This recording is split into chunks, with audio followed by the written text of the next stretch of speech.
Pronto. Bom, boa noite, pessoal. Sejam muito bem-vindos à nossa webinar de hoje sobre a contabilização do IBS da CBS. É um tema que está no radar de todo mundo que trabalha com contabilidade, tax e está à frente da implementação da reforma. Então, a ideia hoje é a gente trocar umas experiências, né, e esclarecer alguns pontos que ainda estão gerando dúvidas. É claro que a gente ainda está pendente de muita regulamentação da Receita, bem como do comitê gestor, mas a gente ainda também, e além disso, né, acho que a gente também ainda tem a votação do PLP 108, que está na Câmara, bom, esse tema da contabilização de BSCBS já tem gerado, né, muitas discussões, então a gente trouxe aqui duas pessoas que são referências nesse assunto para discutir um pouco sobre o tema. Eu sou Fernando Gato, sou diretora de Tax, da Hub, e vou moderar a nossa conversa, e estou muito feliz de estar aqui com as nossas duas convidadas. Acho que, primeiramente, eu gostaria de passar a palavra para Paula e para a Tatiana, para que elas possam se apresentar. Boa noite a todos e todas. Para mim é um enorme prazer estar aqui com vocês essa noite. Tenho um carinho enorme pela Fernanda, pela Tati, pela Kali. Então, estou muito feliz de estar aqui com vocês. O tema realmente é bem espinhoso, mas é super interessante. Só para me apresentar brevemente, meu nome é Paula Romano, sou sócia atualmente do escritório Simões Pires e tenho mais ou menos uns 20 anos aí de carreira na área tributária, dos quais 17 em Big Four. E eu não vou mais falar de números, porque senão eu vou ficar muito velha. Diga, Tati. Bom, boa noite, Paula. É ruim falar de números, né? Bom, eu sou a Tatiana Mijama, eu sou vice-presidente da Reforma Tributária da Brasca também, sou líder do Comitê Técnico do IBF, que a Paula também faz parte, né, da parte de tributos. Sou ex-conselheira do CARF também, fui conselheira do CARF por 13 anos, né, julgando também, entre outros, o PiscoFins, né, que ele vai ser extinto, mas a gente sabe muito bem que a gente vai ter 50 anos de contencioso pela frente, socorro, então vai precisar também entender um pouquinho do PiscoFins para fazer essas simulações, né, essas comparações, e sou consultora tributária na Itaúsa também, né, e sou professora, né, sou instrutora da reforma tributária no Ibracon, e sou professora também da FIPCAF, da PET, do IBDT, e aí vai, né. Eu agradeço a Fernanda aqui também pelo convite. Muito legal, pessoal, obrigada. Só antes da gente começar aqui, queria chamar o Guilherme aqui para dar um recado para a nossa audiência. Gui, está aí? Estou aqui, muito obrigado, uma boa noite. O recado é muito bom, é para poder chamar todo mundo para o curso de reforma tributária, fintechs, meios de pagamentos e criptoativos, vai ser realizado uma parceria com a WLF, com a Trevisan Escola de Negócios, um curso de 32 horas, a ideia é abordar tanto desde tributação de FDICs, tributação de antecipação de recebíveis, tributação de payments, tributação de fintechs, tributação de tokenização de ativos, impactos da reforma tributária e comparativos com isso. Acho que é um curso extremamente inovador que a gente vê com relação a esses temas, né, que vem para poder fazer uma abordagem muito prática com relação aos impactos da reforma tributária com relação a isso, e com relação a professores, temas das aulas, passo para a Fê e para a Kari também, mas esse é algo muito inédito, muito feliz de poder compartilhar essa notícia. Muito bom, obrigada, Gui. Bom, agora podemos entrar nas discussões. Eu não sei como vocês querem começar, se é a Paula ou se é a Tati, fiquem à vontade, gente. Fê, só para entender quanto tempo temos cada uma de nós, só para eu poder pensar aqui um pouquinho no que eu vou endereçar primeiro. Acho que uns 20, 30 minutos tá de bom tamanho, Paula. Fique à vontade. Tá ótimo. Bom, pessoal, então, eu acho que o primeiro tema que eu gostaria de endereçar, obviamente daqui a pouco eu vou trazer, eu não consigo me livrar dos razonetes, né? Quando é para se falar de contabilização. Mas antes de entrar especificamente nessa parte visual, eu queria trazer algumas provocações conceituais, tá? Dada a experiência que eu tenho tido no tema da reforma tributária de uma forma ampla, para diversos segmentos de negócio, tem alguns elementos que têm aparecido como comuns e transversais a todos os segmentos de negócio que eu atendi até agora. Talvez tenha surpresas, né? Obviamente que poderemos ter alguma coisa que fuja da curva, mas tenho observado contabilmente que existem alguns pontos de intersecção conceituais que são transversais a todos os segmentos de negócio. Então, eu queria começar falando um pouquinho sobre esses aspectos, tá? Eu acho que o primeiro ponto que eu observei é que nós temos, de uma forma geral, observado, em média, 5 cenários de contabilização, pelo menos pela estimativa que eu tenho montado aqui, que são nada mais, nada menos do que combinações, tá? Então, quando eu falo de 5 cenários, ao que estou fazendo referência?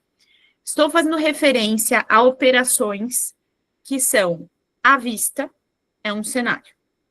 Operações que são a prazo, e aí as derivações eu vou trazer para vocês, porque que elas dobram e dá 5. E aí, na prazo, eu tenho operações aonde posso ter no futuro a figura do split payment nas aquisições, né?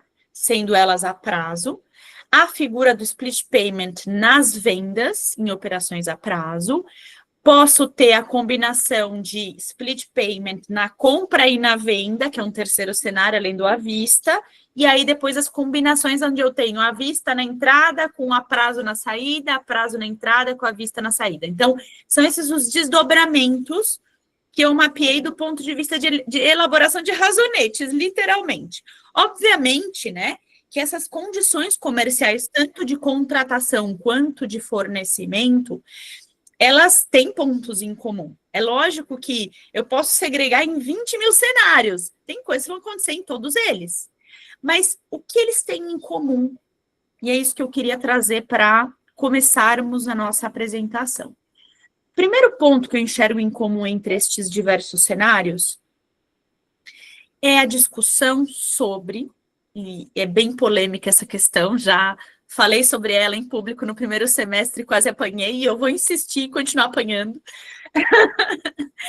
que juridicamente, na minha humilde interpretação, a legislação que propôs a reforma tributária sobre o consumo está ancorada num conceito muito diferente do conceito que a gente tem hoje de tributação indireta, no que tange ao reconhecimento do direito ao crédito do tributo da cadeia anterior, né? E quando eu falo sobre isso, do que estamos falando de uma forma bem concreta? Estamos falando não só do tempo, né? Estamos falando do direito em si, a meu ver. Hoje, fazendo uma analogia com uma operação, por exemplo, de aquisição de uma locação. Vou pegar esse exemplo que ele é bem simples. Por quê? Locação, como sabemos, não tem incidência de ISS nem de ICMS no cenário atual. Então, vou pegar esse cenário bem simples, que é só PIS/COFINS, né? Então, quando eu tenho uma operação de locação, eu só tenho incidência de PIS/COFINS. Quando eu estou no lucro presumido, PIS/COFINS cumulativo, não. Quando eu estou no lucro real, PIS/COFINS não cumulativo. Ok. Qual que é a questão? A legislação atual do PIS e COFINS, ela traz uma sistemática que parte da premissa de que quando você tem, entre aspas, a contratação daquela locação, você, como pessoa jurídica adquirente, né, independentemente se o serviço, direito, nem vou entrar nesse mérito, porque o STJ já resolveu.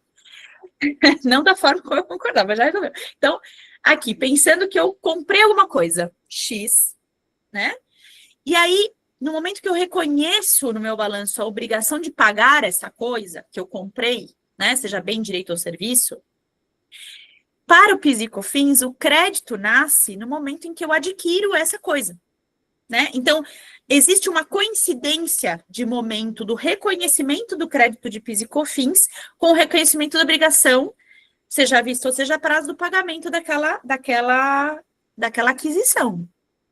Então, o reconhecimento do crédito, ele independe do elemento liquidação financeira do PIS e COFINS devido pelo meu fornecedor, tá?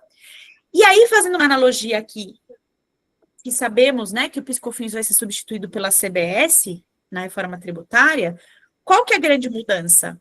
É que tanto para a CBS quanto para a IBS, o crédito está condicionado à liquidação financeira, ou seja, ao pagamento do tributo que é devido na cadeia anterior.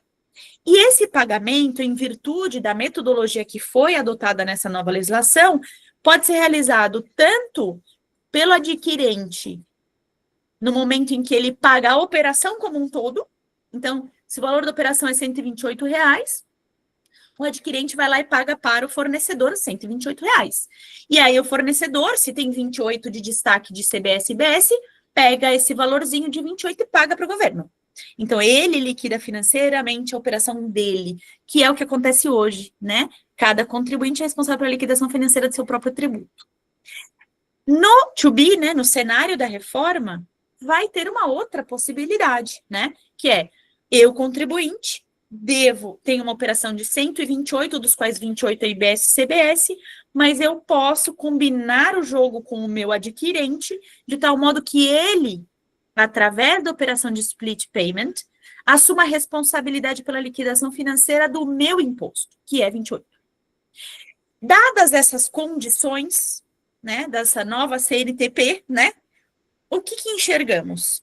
Enxergamos aqui uma situação aonde, se numa operação à vista, eu, adquirente, pago 128 e o meu fornecedor, no cenário da reforma tributária, não recolhe o 28 para o governo, mesmo que eu, como adquirente da operação, tenha pago 128, que é o valor total da operação com tributos, eu não posso compensar esse 28 na minha apuração de CBS e IBS.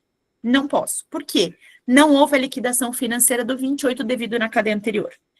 Essa questão me traz uma preocupação no sentido de que, do ponto de vista, fazendo uma leitura superficial e fria, dos CPCs que trazem as condições para você reconhecer um ativo no seu balanço, um dos elementos que é trazido no texto frio, obviamente que a gente vai mergulhar muito nesse tema agora, e explorar muito isso, mas um dos elementos que aparece no CPC é você poder ter a disponibilidade sobre aquele ativo, você ter um controle sobre aquele ativo. Então, o meu ponto é, numa operação onde eu não, como adquirente, não acordei com o meu fornecedor o split payment, ou seja, não assumi a responsabilidade financeira de pagar o imposto dele, né? Eu não tenho no meu controle quando vai acontecer a liquidação financeira do imposto dele. Por isso que em tantos seminários que foram dados ao longo desse último ano, se fala na tal da apuração assistida, se fala no tal do link, onde você vai poder consultar o imposto que foi pago na cadeia anterior para você poder creditar o seu imposto. Então, eu fiz toda essa introdução técnica que muitos de vocês já conhecem, para chegar na seguinte ideia. No momento em que eu compro um fornecimento de bem, serviço ou direito no âmbito da reforma tributária sobre o consumo a partir de 2026, e eu não eu não combinei com o meu fornecedor que eu vou praticar o split payment, ou seja, não assumir a responsabilidade da liquidação financeira do imposto dele, eu posso já no momento 1, onde eu reconheci a liquidação financeira da operação de R$ 128 saída do meu caixa, eu posso já destacar numa conta de IBS e CBS a recuperar o imposto que estaria diretamente atrelado àquela operação de aquisição? Ou eu teria que, no mínimo, né, por uma questão de controle, destacar numa conta que seria quase como uma intermediária. Eu sei que eu tenho direito a 28. Eu sei. Só que não sei quando. Preciso esperar a liquidação financeira. Então, eu coloco aqui uma conta de CBS e IBS a recuperar e crio uma outra conta de IBS e CBS a compensar. De tal modo que eu consiga controlar o destaque do direito que eu teria com relação àquela operação de aquisição, mas eu sei que ela estando lá ainda não posso abater da minha apuração, por uma questão de tempo. Enquanto eu não tiver a prova da liquidação financeira daquela operação na cadeia anterior, eu não reclassifico para a IBS e CBS a compensar e não debito da minha operação. Então, isto seria digamos, pensei muito sobre isso, tá, Fernanda? Você lembra que no começo do ano eu era mais radical. Eu achava que o 128 tinha que estar no valor, por exemplo, o valor cheio no estoque. Aí eu apanhei, criei em criança, porque ia afetar todos os índices financeiros, e se eu baixasse para custo, ia ser uma meleca. E eu entendi o recado, mas assim, fiquei pensando, então, como resolver isso, né? Porque se eu ainda não tenho o controle daquele ativo, como é que eu sustento ele no meu balanço, né? Então, eu fiquei com esse desconforto, fui amadurecendo a ideia e fiquei pensando que talvez isso poderia ser uma solução, né?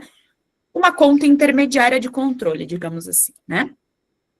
Um segundo aspecto, né, que eu queria colocar aqui para a Tati me ajudar a desenvolver também, a Fê, é o seguinte. Nós sabemos que na futura tributação, a tributação vai ser por fora.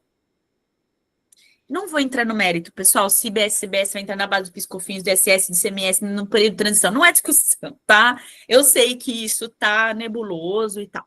Mas falando aqui especificamente sobre como eu reconheço essa grandeza, essa obrigação de recolher o meu próprio tributo, que eu devo, né? Então, ao longo deste ano, né, tivemos a sorte, né, de termos referências como a Tatiana, como o Edson Fernandes, trazendo para o mercado referências internais de tributação do IVA, né, para nossa sorte. Então, o meu ponto aqui é, o que acabou prevalecendo, ou, por exemplo, não prevalecendo, mas o que é que está virando como se fosse uma referência mesmo de interpretação de como aplicar a norma contábil para IBS-CBS do ponto de vista do meu débito. Se isso é uma tributação que não deveria afetar preço, porque não é preço, então logo ela não deve transitar no resultado. Ela tem que estar transitando entre contas patrimoniais e não deve afetar o reconhecimento, a demonstração da receita no resultado. Tanto não deve reconhecer o débito de IBS-CBS no resultado, quanto também não reconhece o crédito de IBS-CBS no resultado. É tudo entre contas patrimoniais, tá? Então, eu acho que eu queria trazer inicialmente, né? A Fê me deu 20 minutos, estou no 19. Eu queria trazer inicialmente esses comentários aqui para começarmos a discussão. Então, de forma bem simplista, resumindo. Meu maior ponto hoje de dúvida, incômodo e como vai ser, né? É a discussão do reconhecimento do ativo do tributo ainda não liquidado, na operação onde eu adquiro o fornecimento de alguma coisa, bem direito ou serviço, e na ponta da minha saída, eu tenho essa questão de detalhe. Se eu, como o tributo é por fora, não afetar o resultado, dar um reconhecimento líquido de impostos no resultado. Só mais um ponto aqui que eu esqueci de endereçar do ponto de vista de preocupação quando eu montei um cenário do que eu entenderia que seria um cenário adequado de contabilização já no âmbito da reforma tributária, de uma operação onde eu vendo a prazo com split payment sendo praticado com o meu cliente, eu cheguei também numa outra modalidade de contabilização, onde eu achei que nem seria adequado eu contabilizar débito no meu balanço. Porque eu nunca vou ter o desembolso de caixa daquele tributo que eu devo. Então, também fiquei com esse negócio, sabe, me incomodando ali, né? Porque para mim é muito estranho se eu sou contribuinte e não reconhecer o débito, nem que seja nas patrimoniais, né? E aí eu fiquei pensando, poxa, mas se eu nunca vou desembolsar esse IBS-CBS na minha operação de saída, porque o meu comprador está praticando split comigo, será que isso é um passivo de fato? Né? Se nunca vai ter expectativa de desembolso de caixa? Então, esses foram meus pontos, meus incômodos, tá? Com relação ao tema. E aí eu queria passar a palavra para a Fernanda e para a Tatiana para nós começarmos a explorar aí esses aspectos. Muito obrigada. Paula, muito, muito legal a sua explicação. Realmente um novo cenário, né, para a utilização de IBS-CBS do que a gente tem hoje para PIS, COFINS, ISS, ICMS. Assim, a gente deixa de ter um impacto no PNL, acho que isso é muito importante, né, muito relevante. E antes de passar a palavra para a Tati, queria só te fazer uma pergunta. E como é que você vê agora 2026, né, os impactos de BS-CBS? Você entende que a gente deveria estar contabilizando esse 1% do teste? Você entende que não? Como é que você está tratando esse tema? Eu acho que é uma pergunta excelente, Fernanda, porque estamos já no final do ano, né? Se for para pedir para a matriz autorizar a abertura de conta no plano de contas, a gente tem que começar esse processo agora, porque demora, né? Mas, assim, fugindo dessa questão prática, né? Trazendo, assim, para...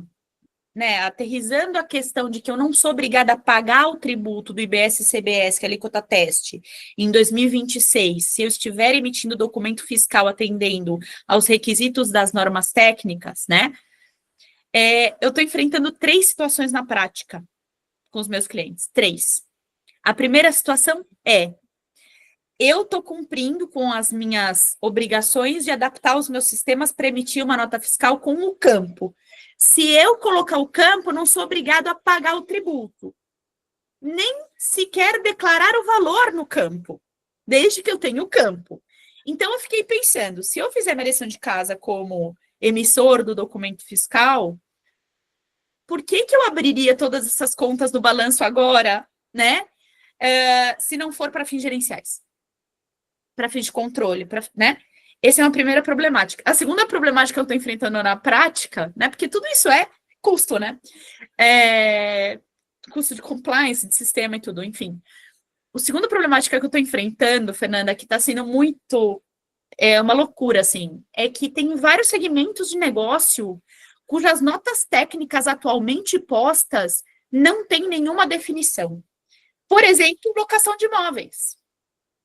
Na nota técnica, nenhuma nota técnica está falando como é que vai ser a emissão do documento fiscal, como é que vai ser o campo, como é que vai ser a parte concreta que eu, como contribuinte, tenho que adimplir para não ser obrigado a recolher IBS-CBS teste em 2026. E nenhum lugar está dizendo, se você não cumprir por culpa minha, tipo, é o governo, né? Se você não cumprir por culpa minha, você também está dispensado, entende? Então, é uma situação que se corre para um lado, pega, se corre para outro lado, também pega. Então, na prática, as empresas estão super inseguras. E aí me ligam e falam assim, Paula, porque eu também, né, estou interpretando notas técnicas, ajudando o pessoal de TI, óbvio, né? Mas como é que eu vou ajudar se não está escrito? Né? Se não tem nada sobre aquilo, não tem orientação para ser seguida. Nesse caso, se não tem orientação para ser seguida, por exemplo, e eu não estou falando só de locação, tem outros segmentos de negócio onde eu estou observando isso também, tá? Se não tem nota técnica para ser adimplida, eu deixo de atender a condição de adimplir com alguma coisa para ser dispensado. E aí? Então, é melhor eu calcular e contabilizar e pagar? Para não enfrentar um contencioso no futuro, um questionamento, uma auto de infração, uma fiscalização. Então, eu tendo a, é horrível falar isso, mas eu tendo a sempre seguir a recomendação mais conservadora. Prepare-se para o pior. Abra as contas, calcule o tributo, deixa todo pronto, porque se eventualmente, por seja lá quem for a culpa, não tiver como você cumprir com a obrigação da nota, né? Você pelo menos garantiu a sua estrutura de base para cumprir com a obrigação de destaque do imposto, mesmo que, né? Então, esse é o que eu estou vivendo na prática, Fê. A terceira nem vale a pena, porque a terceira é um caso onde as empresas estão fazendo a parte delas como compradoras e elas têm certeza que os fornecedores delas não vão cumprir.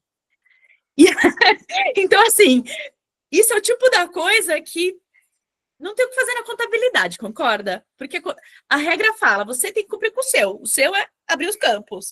Você não tem como controlar o que o seu fornecedor faz, então, enfim, fica a situação, né? Não, exato. Muito bom, Paula. Eu concordo com você. Acho que eu concordo nas duas coisas. Primeiro, que a gente tem que se preparar para o pior. E o segundo é que a gente está vivendo um cenário de bastante insegurança. Mas agora eu vou passar a palavra para a Tati. Tati, fique à vontade. Paula, parabéns. O Paula sempre levantando pontos assim que são realmente a gente precisa pensar, né? E realmente pode acontecer. Eu fiz uma apresentação, eu vou compartilhar aqui, tá, Fê? Deixa eu ver se eu consigo compartilhar. Vocês estão enxergando? Sim. Tá. Estamos sim. Gente, eu não estou enxergando vocês. Coloca nos 3 pontinhos embaixo, Tati. Peraí. Tem um abrir picture in picture nos 3 pontinhos. Os Daí, quando você três, for projetar, você enxerga o pessoal. abrir picture in picture. É. Ah, legal. Daí você fica com a telinha do lado aí para te ajudar. Porque senão eu não sei se vocês estão fazendo careta, né? Isso é um bom medidor, né, Tati? É, deixa eu ver aqui. Vocês estão enxergando, gente? Sim, querida. Sim. Tá bom. Deixa eu pegar aqui. Então, pessoal, deixa eu só vou aproveitar aqui que a Paula também trouxe as questões aqui envolvendo a base, né? Porque assim, o que a gente tem, né?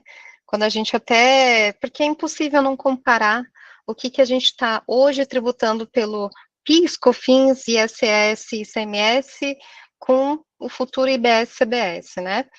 Então, assim, por isso que o termo, assim, o evento locação que a Paula trouxe aqui, putz, é super relevante, porque a locação hoje a gente não tributa, né? A gente só tributa pelo PIS/COFINS, né?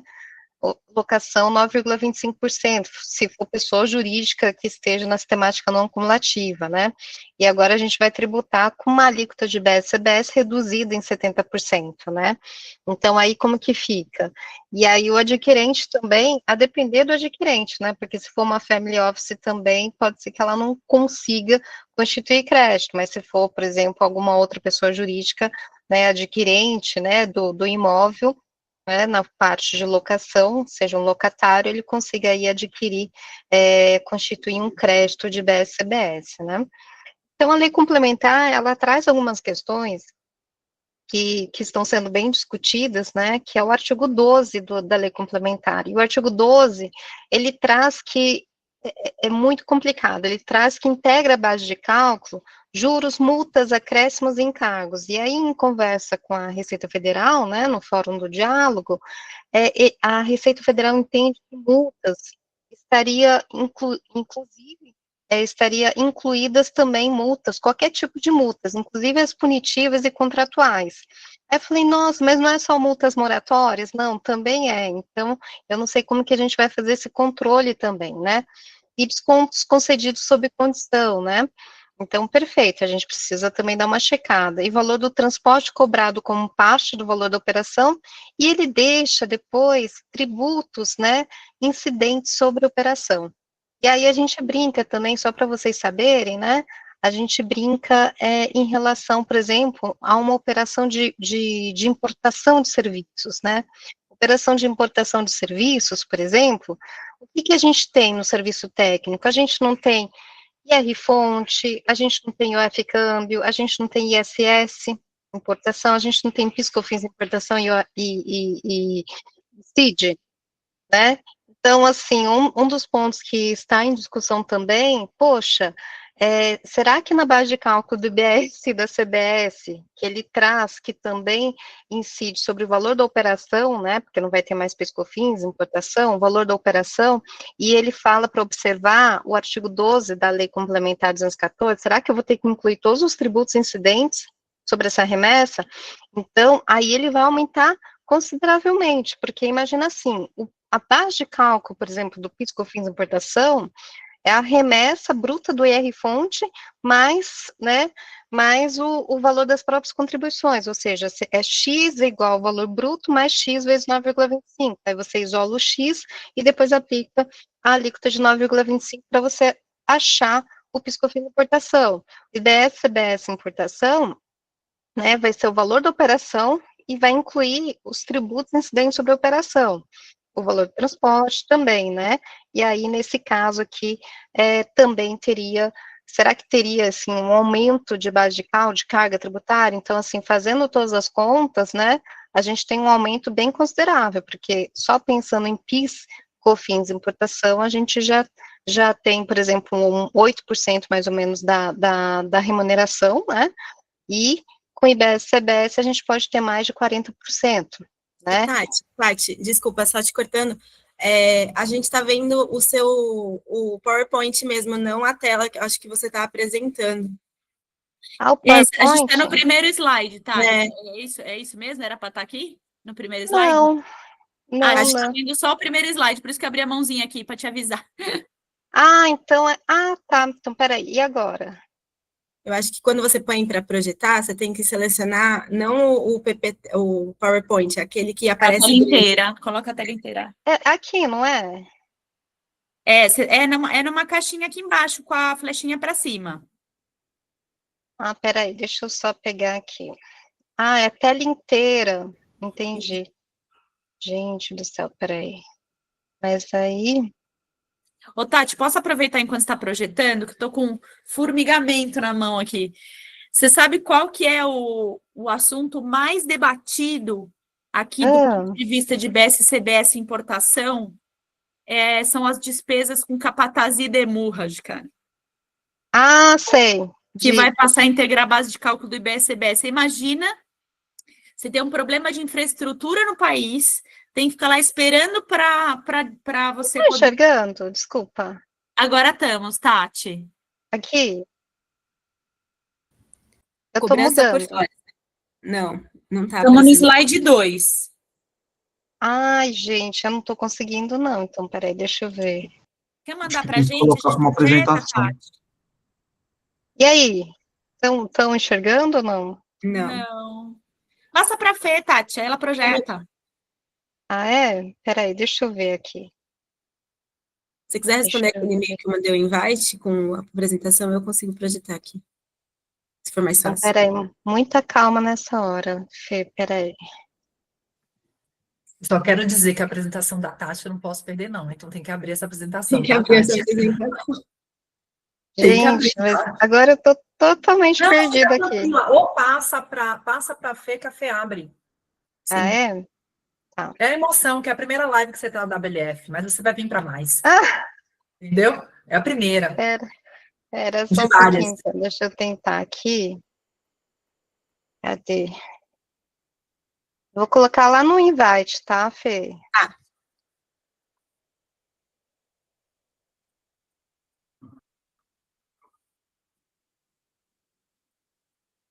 Deixa eu ver aqui. Gente do céu, desculpa aí, gente. Imagina.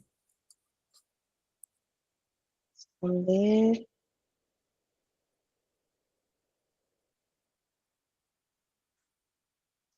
E anexar.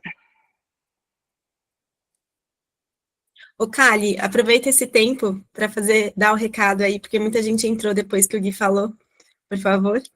Verdade, gente. Boa noite. Desculpe meu atraso, em primeiro lugar. Mas a gente tem um recado muito legal, que na segunda-feira a Women Leaders in Fintech, a Trevisan, vão lançar o primeiro curso de reforma tributária para fintechs, cripto e payments. A gente está super animado com isso, vai ser o primeiro curso, né, do setor, né, porque não tem um curso que fale somente sobre isso. Os professores são fantásticos, a gente tem o Lória, o Peroba, a Luciana Aguiar, tem a Fê que está aqui, o Guilherme Martinez, que falou antes também, tem o Felipe Renault, então, assim, uma turma de peso. Lembrando que a Trevisan é uma escola de negócio que está, né, há muito tempo na ativa e tem já um curso de reforma tributária. E lembrando que na segunda-feira tem esse lançamento e preços promocionais para quem comprar mais de um. E vai ser um momento muito importante para o WLF, porque quando ele surgiu, a ideia sempre foi essa, da capacitação de mulheres, né, e de homens aliados também, né, tanto pela questão de conhecimento técnico, mas também de soft skills.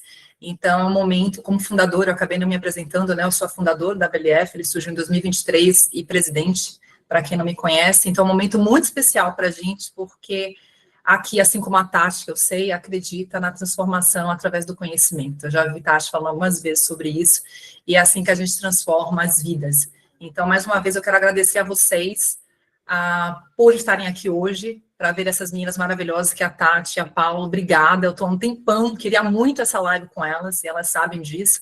E a gente bateu, gente, 101 pessoas, 102. Então, quero agradecer muito que vocês estejam nesse dia aqui, numa quinta-feira, falando sobre contabilização de reforma tributária, que não é um assunto muito legal para o happy hour da quinta, mas estamos todos aqui. Muito obrigada, viu? E Fê, muito obrigada por organizar. Imagina, gente. Tati, você conseguiu me mandar? Eu consegui, eu acho que eu consegui. Dá uma olhada aí. Aqui ainda não chegou. Eu mandei também por e-mail agora, também. Tá, se você quiser também pode mandar no meu WhatsApp, que eu vejo aqui se eu consigo abrir, tá? O que for mais rápido. Mas como eu te falei, Tá. porque eu vi o curso da Brasca, então, assim, as apresentações delas são boas, então a gente não pode sair daqui sem isso, tá? Meninas, eu não estou enxergando muito bem isso daqui. Eu vou fazer o seguinte, eu vou sair e vou entrar de novo, tá? Ah, fica à vontade. Pera. Enquanto isso, gente, se alguém tiver alguma dúvida, quiser também dividir algum ponto, ou a Paulinha também quiser falar, tirar alguma dúvida em relação a isso, ou também chorar aqui as pitangas, em relação, né, às dúvidas que todos nós temos, fique à vontade, tá? Não, eu estava só comentando, Caliane, que a Tati começou a falar de CBS importação, e assim, o tema mais dolorido aqui para a nossa área de Comex é a inclusão do demurrage dentro da base de cálculo do IBS-CBS. É assim, é o fator surpresa, sabe? Você nunca vai saber mais quanto vai ser a sua base de cálculo até desembaraçar a mercadoria. Então, previsibilidade acabou. Acho que a gente ainda vai ter muitas surpresas também ao longo, né, desse até... Olha, eu vou falar para você, o ano tá para acabar, mas ainda tem muita coisa para acontecer até lá, tá? Então, assim, eu não sei se alguém está sabendo, aproveitando aqui, porque é uma dúvida que eu estou, da questão de regulamentação, se vai sair esse ano ou não os regulamentos e quando, e PL 108. Então, se alguém tiver essa informação e quiser compartilhar enquanto a gente vê essa questão aí da Tati, também é importante. Ó, aí agora foi, agora Tati. já conseguiu. Deu certo. Opa, Cali, graças a Deus. Mas assim, só para também trazer, até conversei com o Marcos Flores, né? A Receita Federal, ela realmente vai publicar um manual de notas de débito e crédito, né? E aí, para fazer realmente os ajustes também, né? Que vão vir com os eventos que a gente sabe muito bem, antecipação e tudo mais, né? Então, eles também estão trabalhando nisso, então também tá para sair, tá, gente? E aí, até ele falou o seguinte, falou assim, olha, depois que foi emitido, né, foi publicado pela Receita, a gente poderia até consolidar, né, as dúvidas, tal, porque vão surgir dúvidas, né, e mandar para ele também. Aí, eu estava nessa página aqui, desculpa. Bom, aí, Fê, você vai mudando para mim, por favor? E aí, assim, mas pode deixar aí, né?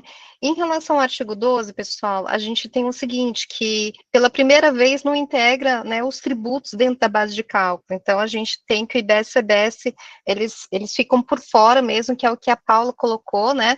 Por isso que, como são tributos não cumulativos e por fora, então, nessa linha, qual que a parte contábil que a gente está entendendo é que ele não é uma despesa do fornecedor, né? O fornecedor, ele age como mero depositário, né? Então, tendo esse racional de imposto por fora. E aí, nesse ponto também que não integra a base de cálculo, que a gente tem discutido bastante também, são os descontos incondicionais, os rebates que acontecem nas operações. Por quê? Porque, por exemplo, os descontos incondicionais, e a gente tem de discussão no CARF, é que vários operadores não conseguem, quando dão desconto, conceder no momento da operação. Geralmente eles concedem desconto, é claro, por liberalidade, porque é um bom cliente, depois que o cliente faz a operação, ou seja, depois da emissão da nota fiscal. Então, esse era o grande embate que a gente tinha com a autoridade fiscal, porque a IEN, 51 de 1978, né, que agora foi reproduzida aqui na lei complementar, agora não é mais instrução normativa que a gente pode afastar por ilegalidade, né, o que ela fala, essa IN? Ela fala que os descontos incondicionais, eles devem ser destacados na nota fiscal para serem considerados descontos incondicionais. E o STJ tem um precedente muito interessante do STJ, que ele afasta a IN por ilegalidade, e ele fala que não, desconto incondicional é aquele que é dado sem condições e tem essa natureza jurídica. E aí, tendo essa natureza jurídica, não precisa ter o destaque, então, não seria tributável pelo PIS/COFINS, né? Então, assim, no CAF também, na Câmara Superior, escrevi o voto vencedor também nesse sentido, né? Então, agora a gente vai ter que observar a lei complementar que traz a mesma redação da IN 51 de 78 que o CARF e o STJ afastou. Olha que coisa. E reembolsos também, todo mundo acho que está fazendo cláusulas, né? Por quê? Porque as cláusulas que a gente tem de reembolso olha, despesa de viagem, despesas de hotel, tal, é tratado como reembolso, não faz parte do preço. Então, ele vai fazer parte do preço a rigor, só não vai fazer parte do preço se a nota fiscal foi emitida direto pro cliente, né, em si. E aí também seja pago diretamente pelo cliente, porque daí como que fica o split payment, né?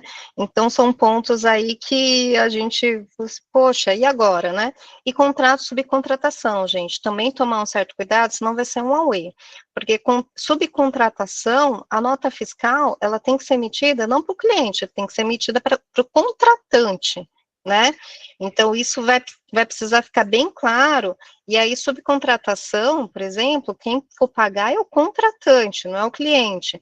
Agora, se fizer, por exemplo, um pagamento direto pelo cliente, aí não é uma subcontratação, aí é uma contratação por conta e ordem. Então, vai ter que tomar um certo cuidado, porque agora, como o IBS, CBS, tudo vai ser vinculado à nota fiscal, emissão de nota fiscal, inclusive os créditos, então a gente precisa tomar um certo cuidado em relação a isso.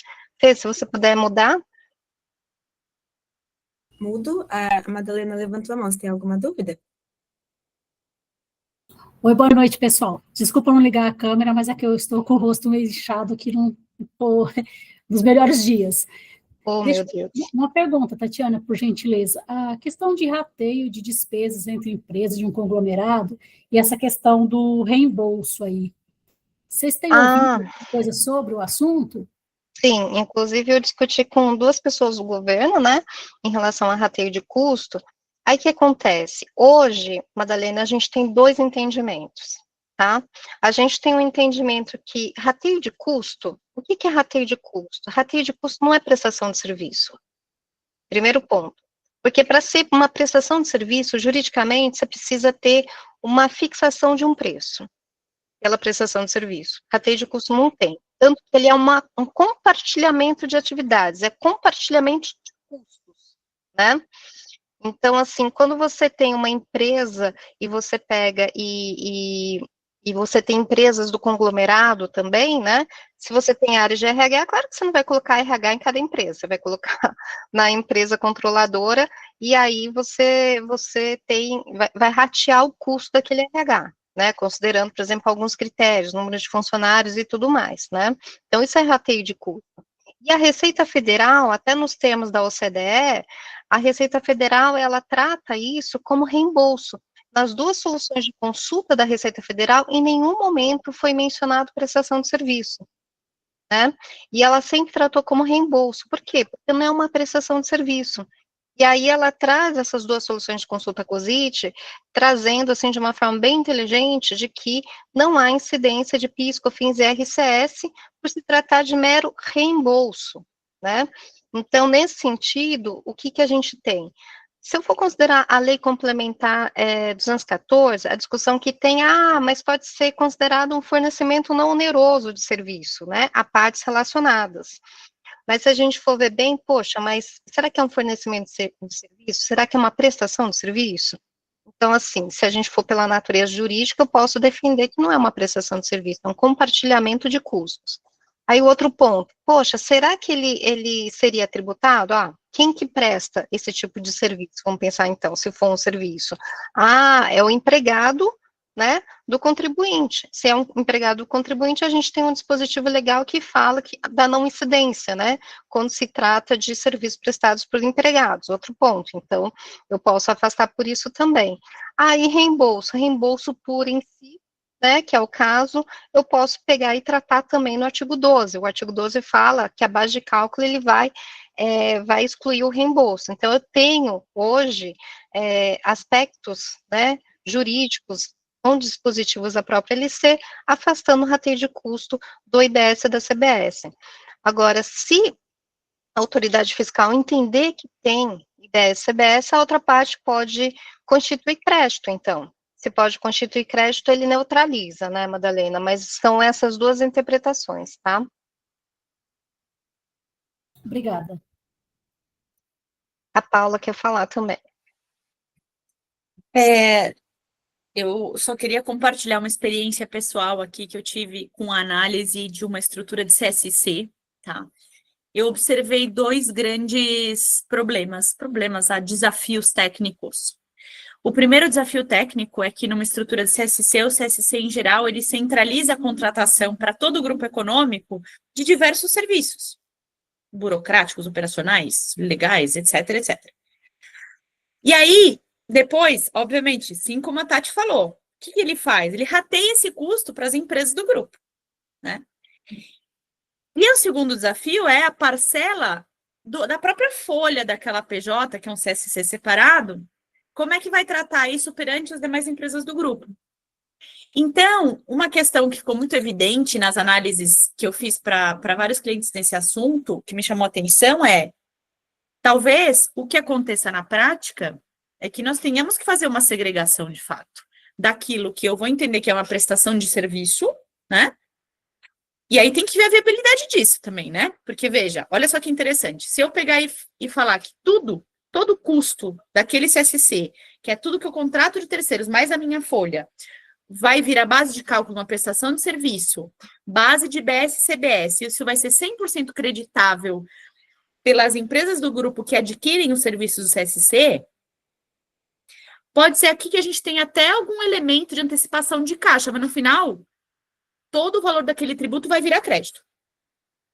Por outro lado, se eu virar e falar o seguinte, olha, por exemplo, eu contratei serviços jurídicos de um escritório, eu CSC. Quando eu contratei, o meu prestador teve incidência de CBS e IBS. Aí, quando eu for fazer o rateio desse gasto, em vez de eu faturar como dentro do custo da minha prestação de serviço para as empresas do grupo, eu segrego num outro documento fiscal, como se fosse uma nota fiscal, mas deixo claro que, na verdade, isso não é uma operação na qual incide IBS e CBS, porque é um rateio de gastos, né? Aí, qual que é a questão? Quando eu faço via rateio de gastos, o que eu estou fazendo? Se a operação que eu comprei foi 128 e eu faço o rateio igual de 128 na outra ponta, o 28 vira custo para quem eu estou rateando. Porque ele não está destacado como imposto, entende? Então, qual que é a forma de resolver isso? E aí que eu acho que entra uma das questões que a Tati colocou aqui, que a própria legislação prevê que nesse tipo de repasse, entre aspas, você necessariamente tem que ter na nota um disclaimer dizendo que você está fazendo aquela operação em nome de terceiro. Para você poder garantir que esse custo tributário da aquisição não vire custo para você, vire crédito. Então, tem que fazer essas duas avaliações, 2 pesos, 2 medidas. Então, eu só queria chamar a atenção do ponto de vista de operacionalização da análise do CSC, que tem que considerar essas duas pontas, e como, né? Só compartilhando aqui a experiência. Tá bom, então vamos lá, né? Bom, gente, em relação a comparativo de cálculos e alíquotas, né, eu só fiz aqui, mas não tratando do crédito, mas tratando do débito somente, né? Então, a gente tem hoje no sistema tributário atual, né, o cálculo por dentro dos tributos. Então, por exemplo, se eu tenho um PIS/COFINS de 3,65, ICMS de 18%, uma mercadoria líquida de 1.000, né, a gente tem que, para a gente achar efetivamente o PIS/COFINS e ICMS na operação, a gente tem que fazer o gross-up, né, da base de cálculo, aí você acha o ICMS 227 e o PIS/COFINS aí de 37. E aí, considerando o preço líquido, a gente tem um preço total de 1.265. Então, é só para demonstrar também que o governo, quando ele trouxe a reforma tributária, a alíquota de 26,5, ele não trouxe a alíquota de 26,5 assim, né? Ele fez uma continha também. Então, se com a reforma tributária, eu tenho uma mercadoria, por exemplo, líquida de 1.000 também, CBS de 12, 14,5, então, uma alíquota nominal de 26,5%. Como o CBS e IBS são tributos por fora, eu não preciso fazer efetivamente o gross-up da base de cálculo. E aí eu tenho um total de tributos 265 que vai compatibilizar com o preço total 1.265. Então, assim, converge com o sistema tributário atual, né, o preço total. Aí a gente já vê aqui por aqui, você pode mudar a slide, a gente vê por aqui, por exemplo, o comparativo dos lançamentos contábeis, né? Então, no sistema tributário atual, a gente tem toda uma gama de lançamentos contábeis, tanto que a gente estava vendo lá, olha, quais são no plano contábil atual, o que eu vou ter que retirar, né? Retirar em aspas, porque a gente não vai retirar, né? A gente vai colocar tudo como inoperante. Mas com a reforma tributária, quais as contas que eu vou ter que criar, né? Então, por exemplo, só considerando o débito aqui, né? Então, vocês estão vendo aqui no sistema tributário atual, a gente considera, né, as despesas em conta de resultado, as despesas de tributos. A gente deduz, né?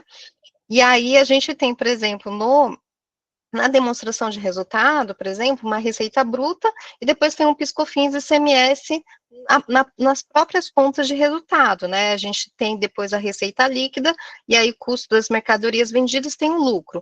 Como a reforma tributária, pessoal, vai ficar um pouco mais simples a contabilidade, só de a gente ver esse racional, porque daí a gente vai ter uma receita líquida, né? A gente vai receber, por exemplo, o IBS e a CBS pelo adquirente, tem o IBS e CBS a pagar, e aí tem o custo de mercadorias vendidas e o estoque. Demonstração de resultado, não vai ter mais a receita bruta, a gente vai ter a receita, que vai ser a receita líquida, menos o custo de mercadorias vendidas e o lucro. Pode passar, por favor? E aí, o que a gente tem que tomar um certo cuidado em relação à contabilização? O artigo 47, que a Paula tinha falado, da Lei Complementar 214, porque o que ele fala? Olha, no momento do fato gerador, para o fornecedor, que o fornecedor é o contribuinte, né, o momento do fato gerador é a prestação do serviço, é o fornecimento do serviço, certo? Esse é o momento.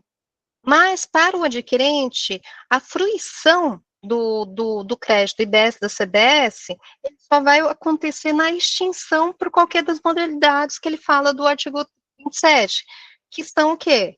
Compensação, né, com crédito IBS-CBS, ou seja, IBS com IBS, CBS com CBS, e aí a gente tem também recolhimento pelo adquirente, a gente também tem recolhimento pelo split payment e pelo próprio fornecedor, é claro, né? Então, a gente tem dois momentos, né, de contabilidade.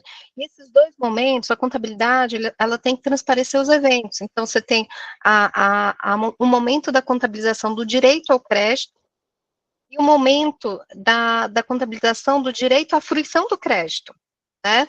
Então, por isso que a gente vai trabalhar aqui também.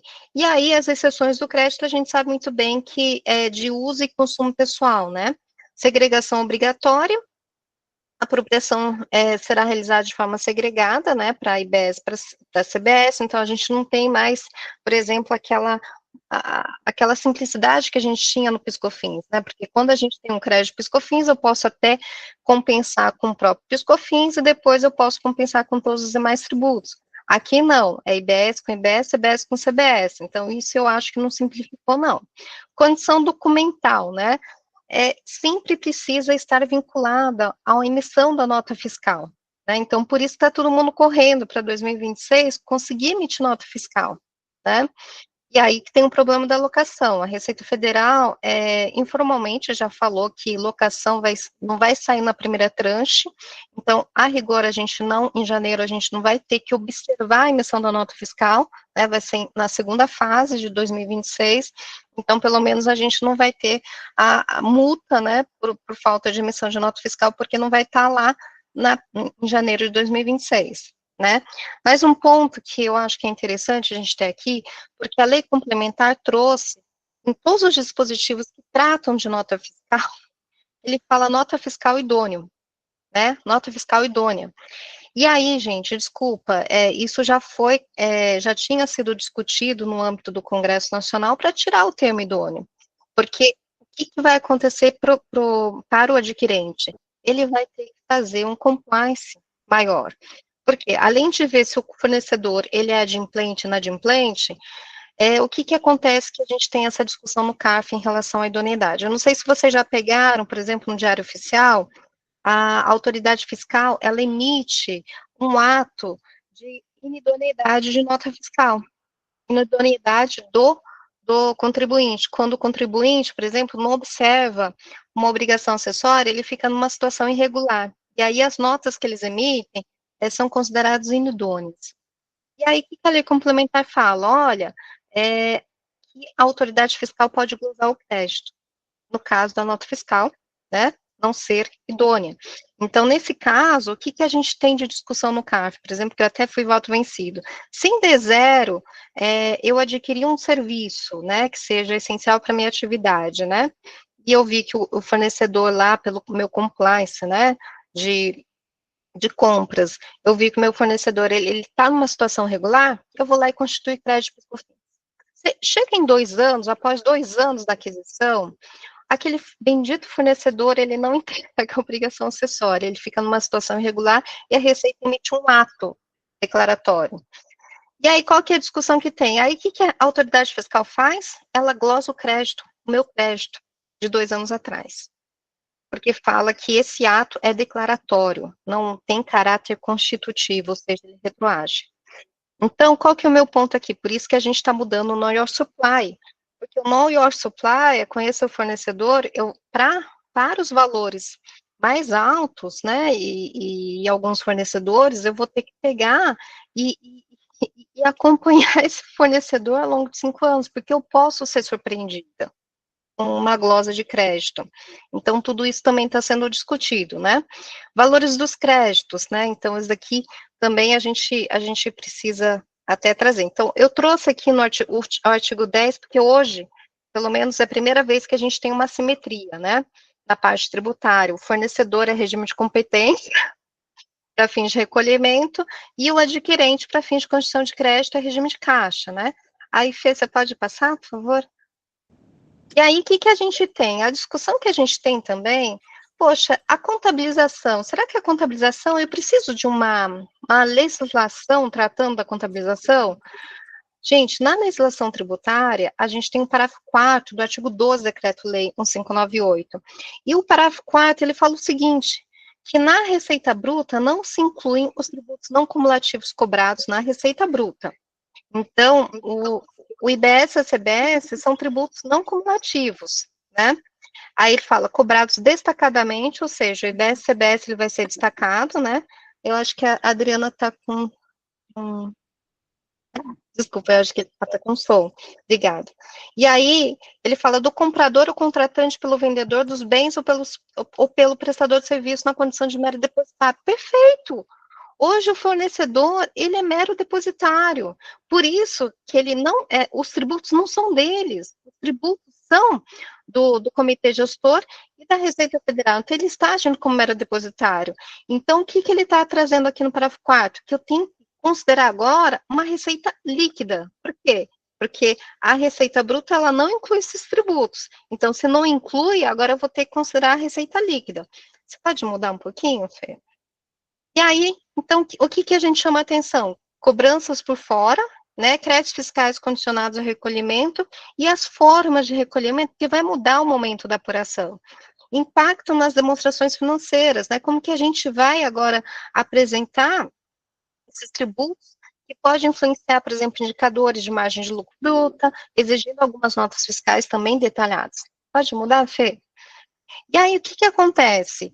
Poxa, e a gente tem norma contábil? Por exemplo, aqui a gente já viu que a gente tem norma tributária. E norma contábil em si? Norma contábil, gente, a gente tem o item 47 do Comitê de Pronunciamento Contábil 47, né? Essa apresentação, inclusive, eu fiz na Fundação CPC, do Comitê de Pronunciamento Contábil. E aí, o que ele fala nesse item 47? Ele fala que você exclui quantias cobradas em nome de terceiros, ou seja, do Comitê Gestor, né, e da Receita Federal. Então, a entidade, o preço da transação é o valor da contraprestação a qual a entidade espera ter direito em troca de transferência dos bens ou serviços prometidos ao cliente. Então, excluindo essas partes, perfeito. Então, o preço ele vai ser excluído, o custo também a gente vai ter que considerar um custo líquido também. Implicações para IBS e CBS, então, tributos por fora, devendo ser excluídos do preço da transação para fins de reconhecimento contábil, e a função, novamente, do depositário, que a empresa fornecedora atua como mera arrecadadora, que é o pass-through, onde os valores da CBS e CBS são cobrados em nome do fisco, não integrando o resultado operacional da entidade. Aí pode mudar, Fê, por favor. E aí a gente tem o quê? A gente pode ter, por exemplo, considerando o CPC 47, um lançamento contábil, débito estoques, CBS é recuperar, IBS é recuperar, né? Caixa, bancos ou fornecedores, né? Que a gente vai, eles vão receber o bruto, né? Sem split payment, é claro, 128, e aí o estoque em si fica 100 e o resto fica IBS, CBS, então, a recuperar. O custo do estoques, ele não inclui os tributos recuperáveis, CBS e IBS são lançados como ativos a recuperar, alinhado ao princípio da competência e a não cumulatividade condicionada ao recolhimento, que é o que a Paula colocou, né? O valor total pago reflete o valor da nota fiscal, então você vai ter um preço líquido depois do IBS, CBS destacado e o valor total pago, mas aí ele reflete somente ele não reflete, desculpa, o custo contábil dos produtos adquiridos, porque a gente tem o custo líquido, né? Principais implicações: o estoque é registrado pelo valor líquido dos tributos recuperáveis, o crédito CBS e CBS só serão efetivamente apropriados quando confirmado o recolhimento, e você tem uma segregação clara entre o valor do bem, serviço e os tributos recuperáveis. Pode mudar, Fê. E aí, em relação ao fornecimento, né, de bens e serviços, por exemplo, então você tem aqui, cliente, caixas e bancos 128, receita 100, CBS e IBS a recolher. Então, a receita contábil é líquida, isso sem split payment, né, conforme o CPC 47, tem 47, CBS e IBS são reconhecidos como obrigações tributárias, não compondo o resultado. O valor total faturado, 128, representa a contraprestação total, mas apenas 100 pertence à entidade. Então, você tem um fluxo de registro contábil no fornecimento, entrada 128, receita 100 e tributos 28. Pessoal, aqui eu estou falando sem split payment, porque por mais que a gente tenha o split payment não inteligente em 2026, em 2027, perdão, ele vai ser optativo, ele não vai fazer efetivamente a compensação do crédito. Então, para todas as companhias, inclusive os fornecedores, é muito ruim alguém optar pelo split payment não inteligente, desculpa, em 2027. Por quê? Porque se o fornecedor tem crédito, se você optar pelo split payment não inteligente, quando você for pagar 128, ele já vai direto 9,30 para a receita e IBS 18,70, por exemplo, para o comitê gestor. Aí o fornecedor vai receber 100. Só que ele tinha crédito e ele estava precisando de caixa. Então, não seria muito confortável para ele que as pessoas optem pelo split payment não inteligente, porque por mais que esteja sendo falado que vai ser devolvido em 3 dias, em 3 dias, desculpa, pode ter sim influência no caixa, a depender das obrigações desse fornecedor. E além disso, esses 3 dias, ele não tem contagem inicial na lei complementar. Então, assim, tomar um certo cuidado, porque pode ficar também, a gente pode ficar numa insegurança sendo fornecedor. Oi, Gê.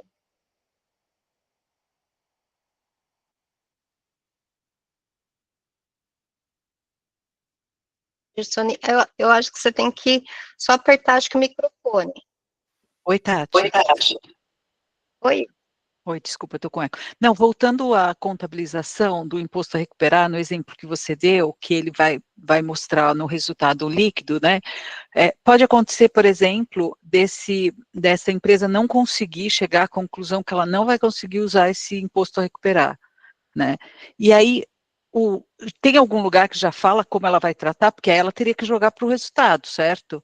Isso. Não, vai ficar pendente lá em contas patrimoniais, mas depois eu vou mostrar, vai ficar pendente lá em contas patrimoniais, mas assim, até efetivamente ele tiver condições aí de recuperar, de apropriar.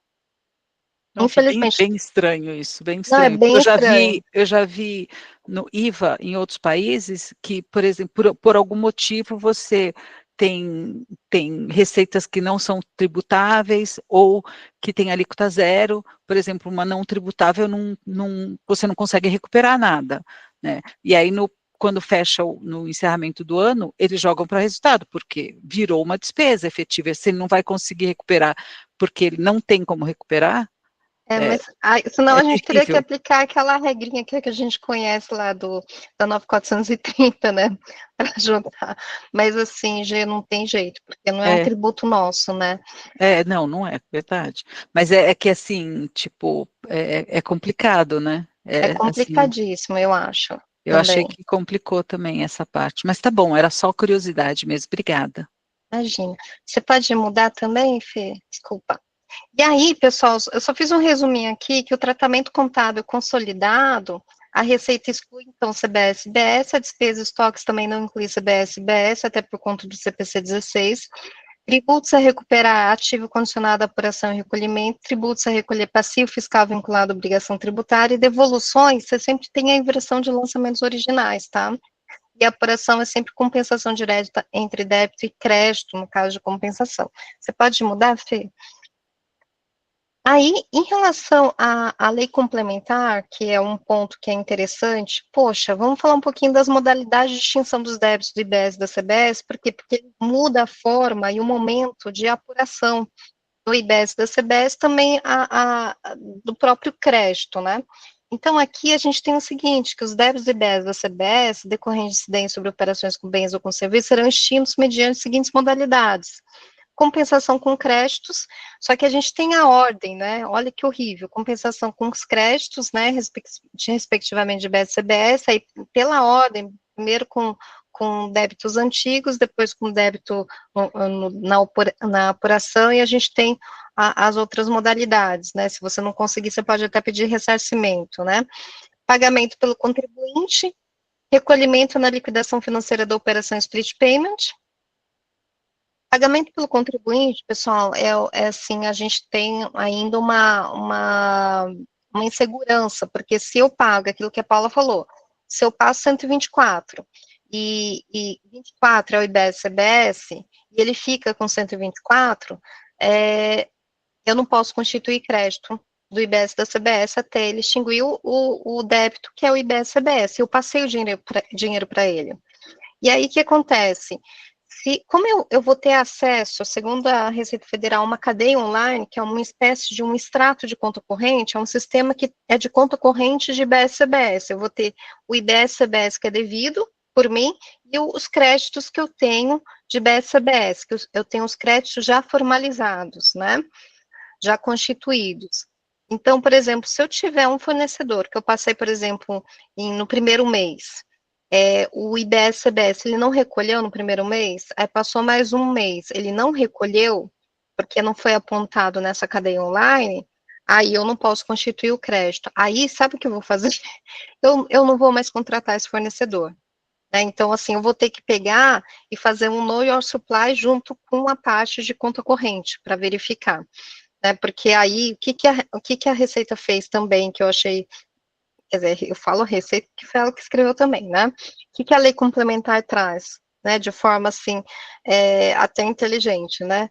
Fala que a responsabilidade solidária é minha, do adquirente, então ela pode vir atrás de mim, esse é o ponto, para poder cobrar o IBS-CBS.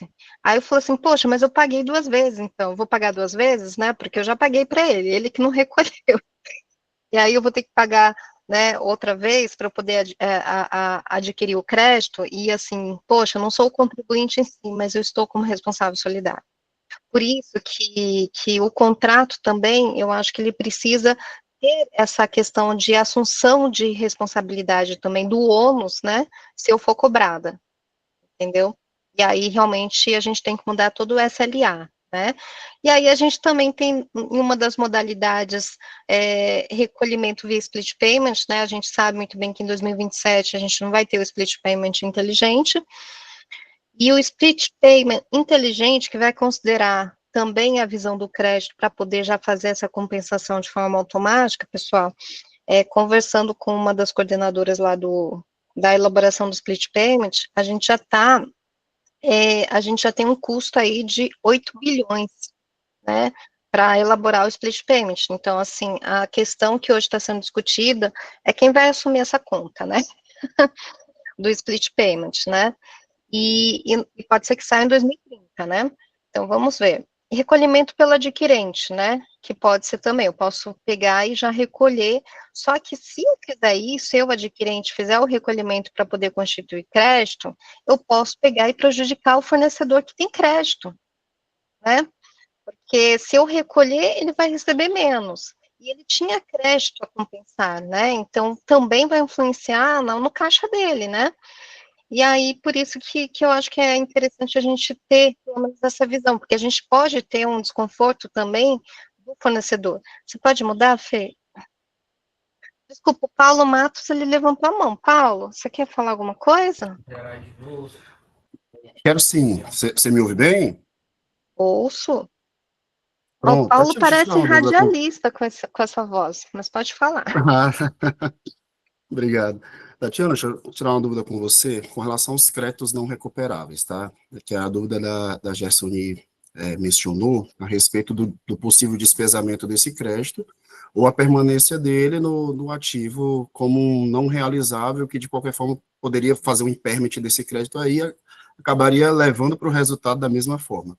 Mas a minha dúvida é o seguinte, a lei permite também alguns contratos que foram assinados antes da promulgação da lei, eu estabeleci uma alíquota reduzida, que é a alíquota de 3,65, e essa alíquota, uma vez que eu aplico sobre esses contratos, a lei diz que eu não posso tomar crédito, certo? Então, eu estou entendendo que aquele valor que eu adquiri desses fornecedores que destacarem crédito na nota, aquele valor já não vai ser recuperável, ele vai ser um custo meu, digamos assim. Ele vai ser um custo efetivo, Pronto, ele é um custo efetivo. Pronto, então nesse caso aí, eu poderia já levar essa parte aí de créditos não recuperáveis diretamente para o resultado, né? Já que eu não posso me compensar dele.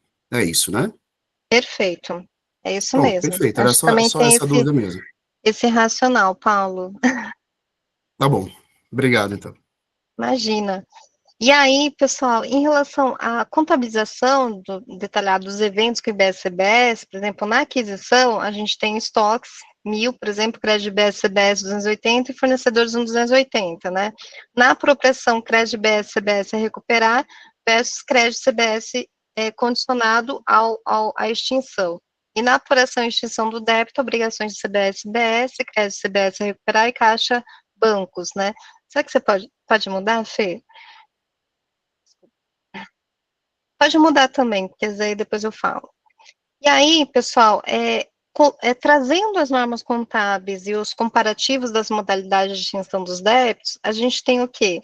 A gente tem várias possibilidades de extinção do IBS e da CBS, né? Compensação, pagamento direto, split payment recolhido pelo adquirente. A escrituração do crédito, o momento, para cada um deles, ele se altera, né? Então, assim, compensação vai ser na apuração mensal.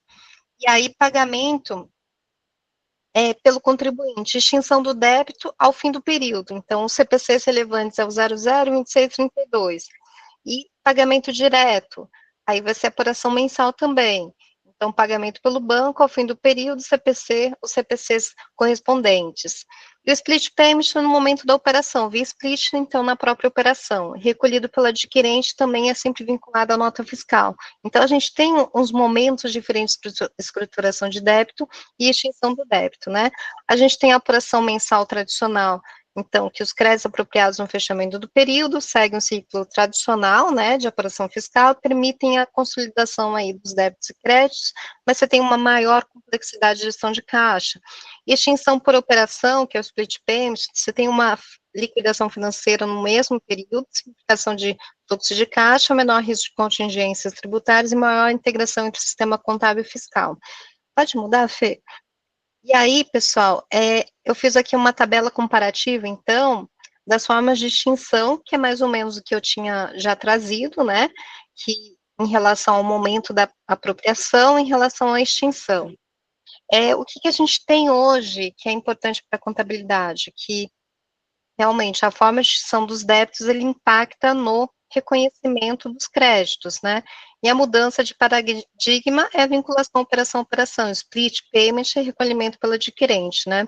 A gente espera, o coração da reforma mesmo é o split payment inteligente, né? Então, a gente espera que o split payment inteligente, ele venha, só que o split payment inteligente, pessoal, só para vocês entenderem a complexidade, como ele vai efetivamente compensar automaticamente os créditos que o fornecedor tenha, ele precisa ter a informação do regime tributário de cada um, porque se for o Simples Nacional, O Simples Nacional não pode constituir crédito. Agora, se ele for fornecedor, ele pode me dar o crédito, mas somente daquela parcela que ele for recolher, que é minúscula, né, de BS-CBS. E aí a gente também tem a questão do IBS, né, porque o IBS, a gente tem no artigo 314, que por mais que tenha uma alíquota de referência, os estados e municípios podem também impor uma alíquota padrão que é diferente da alíquota de referência, pode ser maior quanto pode ser menor, então também o Switch Payment precisa ter também esses dados, né, então tem todo um racional. Pode mudar, Fê, por favor. E aí, pessoal, assim, brincando com os CPCs que a gente tem aqui vigente, então a gente tem o CPC 47, que é receita de contratos com clientes, né? A relevância dele é que o IBS e CBS são tributos por fora, que a gente tem já a determinação. CPC 47 determina que os valores cobrados de clientes em nome de terceiros não compõem a receita. Impacto com a reforma, necessidade de ajustar sistemas para excluir o BS e CBS da receita bruta. E aí a gente tem a mudança no indicador de receita líquida, né, que a gente tem que deixar um pouco mais claro nos KPIs e análise de desempenho. CPC 00, que fala da estrutura conceitual para relatório financeiro, a gente tem como relevância a representação fidedigna, né, e relevante, orienta a forma de apresentar atributos destacados. Então, a gente tem um impacto com a reforma que justifica a necessidade de separar claramente tributos de terceiros, reforçando, então, essa transparência e comparabilidade nos relatórios. De 2026 para 2027, que a gente, 2026 ainda vai ter o PiscoFins, né? E 2027 não vai ter mais. E aí, a gente, 2027, a gente já começa a contabilizar os tributos de uma forma diferente, não em contas de resultado, mas em contas patrimoniais. Então, a gente vai ter que, e os balanços têm que ser comparáveis, né? Balanços, as demonstrações financeiras. Então, a gente precisa também fazer ou demonstrar de uma forma em que eles sejam comparáveis para os acionistas, tá? CPC 01, impairment, relevância, fluxo de caixa. Como a fruição de crédito pelo adquirente somente seria possível após o recolhimento do IBS-CBS pelo fornecedor, pode haver um descasamento e pressionar o capital de giro, né? Então, aí a gente tem acúmulo de saldos credores. Aí, em relação ao impairment também, pessoal, tomar cuidado com os saldos credores, por exemplo, de PIS/COFINS não cumulativo.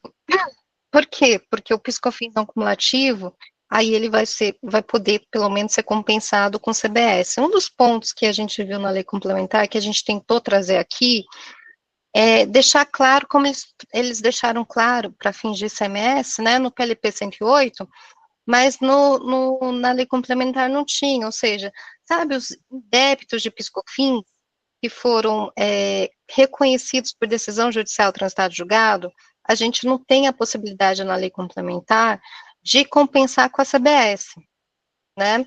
Então, um dos pontos que a gente também ficou um pouco inseguro e também foi discutido com a Receita, é que realmente não tem essa previsão, né? Então, o que o pessoal fez? O pessoal começou a correr com a compensação desses créditos, né, desses indébitos, né, reconhecidos por decisão judicial, antes dos créditos, antes de pegar e compensar, né, com os créditos de PIS/COFINS não cumulativo, porque pelo menos eu tenho para PIS/COFINS não cumulativo determinação legal, né? Pode mudar um pouquinho, Fê? E aí, eu tenho o CPC 25, que trata de provisões, passivos contingentes e ativos contingentes, né? Então, aí a gente tem o seguinte, poxa, como que vai ficar o contencioso, né? Então, assim, só para falar de uma forma bem rápida, no contencioso do IBS, segundo o PLP 108, pessoal, o julgador do processo do IBS, ele não pode afastar atos do comitê gestor, que é como se fosse uma Receita Federal, sob fundamento de ilegalidade. Agora, na CBS, o processo administrativo da CBS passa pelo CARF, o CARF ele é legalista, né? Então, ele pode afastar atos da Receita Federal sob o fundamento de ilegalidade.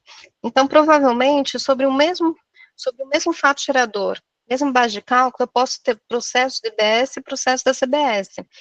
E aí o processo, efetivamente, do IBS, eu posso ter uma decisão desfavorável por conta disso, desse critério horrível, e do processo da CBS eu posso ter uma decisão mais favorável, né, com probabilidade de perda remota, por exemplo. E aí eu vou ter que, pela primeira vez, eu vou ter que provisionar um processo sobre o mesmo fato gerador, a mesma base de cálculo, o mesmo tema, a mesma discussão, vou ter que provisionar o IBS e posso não provisionar para a CBS.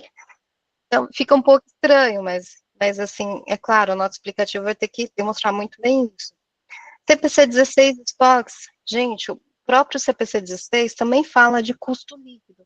Então, acho que é importante também dar uma checada no CPC 16. CPC 26, que é a apresentação das demonstrações contábeis, né?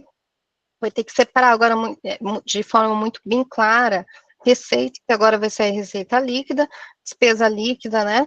Ativos e passivos relevantes, e aí o IBS e CBS em contas patrimoniais, né? Pode mudar também, Fê, por favor. E aí a gente tem o CPC 32, que fala sobre tributo sobre o lucro, né? Então, por exemplo, quem tem créditos fiscais diferidos pode ser impactados, custos, margens, então tem que tomar um certo cuidado, né? Setores com acúmulo estrutural de crédito, de IBS, CBS, exportadores, empresas com incentivos, por exemplo, até mesmo, desculpa, entidades sem fins lucrativos, né? Acho que vocês viram lá também, que a entidade filantrópica que estava como lista de isentos da COFINS, se você pegar a lei complementar não colocou eles, não, como imunes do IBS-CBS, né? Mas, assim, algumas entidades imunes, quando elas fornecem serviço, como a imunidade é pessoal, quando elas fornecem serviço, eles são os contribuintes, não tem IBS-CBS, mas quando eles adquirem serviço, não há vedação na lei complementar que eles não possam constituir crédito. Só que, como eles não têm IBS-CBS, a recolher, provavelmente eles vão pegar e pedir ressarcimento, tá, desses créditos. CPC 23, políticas contábeis, mudança estimativa e retificação de erro, né, a transição para o novo modelo, ele requer ajustes contábeis e notas explicativas detalhadas sobre impactos e critérios adotados, então, tomar bastante cuidado, qual que é o impacto com a reforma, incerteza sobre realização de créditos acumulados, regimes especiais, devoluções de tributos. Falo regimes especiais, por exemplo, porque regime monofásico, por exemplo, da área de cosméticos, né, eles estão hoje no regime monofásico PIS/COFINS. Com a lei complementar não vão mais estar. Então, vai mudar a parte contábil também deles, né. CPC 48, instrumentos financeiros, split payment altera fluxo de caixa contratuais, que podem afetar a mensuração de ativos financeiros, recebíveis líquidos de tributos e tudo mais. Pode mudar, Fê. E aí, alguns exemplos de apuração também que eu acho que é interessante colocar, pode mudar, Fê. O que acontece? Se vocês forem pegar o artigo 51, parágrafo 1º, o que ele traz, né? Nossa, ficou um pouco estranho aí, mas ficou repetitivo. Se eu tenho uma indústria com operações mistas, ou seja, a empresa alfa, ela fabrica produtos, produto A tributado, produto B imune, produto C isento, porque ele é vendido no mercado interno com IBS-CBS, produto A, produto B imune, vendido para ente público em operação imune, produto C é isento, beneficiado por isenção. Então, eu tenho toda a receita lá, 800 mil, 150 mil, 50 mil, 1 milhão aqui de receita. Durante um mês, essa empresa, ela realizou aquisições, aí tem um crédito total de 100 mil. O cálculo da anulação de créditos, pelo artigo 51, parágrafo 1º, ele fala o seguinte, olha, eu tenho que cancelar os créditos, mas na medida da proporção de operações imunes isentas, então, eu tenho que considerar que 150 mil e 50 mil, né, em relação a 1 milhão dá 20%, créditos anular, então, 20 mil dos créditos que aquela pessoa, ela considerou aí nas suas aquisições. Créditos líquidos mantidos, 80 mil. Então, ela tem que fazer essa continha pelo artigo 51, e tem que fazer isso de uma forma contábil também, para fins de demonstrar o cálculo da anulação. Pode mudar, Fê? Por exemplo, se eu tenho outro cenário, empresa beta. A empresa beta fabrica 2 tipos de produtos. Produto X tributado, que em CBS com alíquota normal, produto Y alíquota zero, enquadrado com política pública de desoneração. Então, eu tenho nas minhas receitas lá o fornecedor 1 milhão, e aí durante um mês ele teve aí nas aquisições 120 mil aí de crédito. Eu não vou ter que anular nada, por quê? Porque, diferentemente do artigo 51, aqui os créditos não são anulados, porque as operações que estejam com alíquota zero, pessoal, vai dar direito ao crédito, é diferente. Então, a gente vai ter que pegar e separar o que é uma operação isenta, o que é uma operação imune, o que é uma operação alíquota zero, e o que é uma operação de exportação, que por mais que seja imune, ela dá direito ao crédito. Pode mudar, Fê, por favor. É isso. Aí pode tirar a apresentação, Fê. Muito bom, Tati, muito obrigada. Nossa, foi uma aula, muito obrigada. Porque é melhor, assim, a gente mostrar alguns exemplos, né, que a Paula também tinha colocado alguns exemplos, acho que é importante, pelo menos, para a gente visualizar, né. Nossa, assim, foi muito boa a explicação, a sua explicação, a explicação da Paula, assim, muito bom mesmo. Admiração define isso aí, cara. Não sei se vocês têm mais alguma consideração final, se alguém tem alguma pergunta.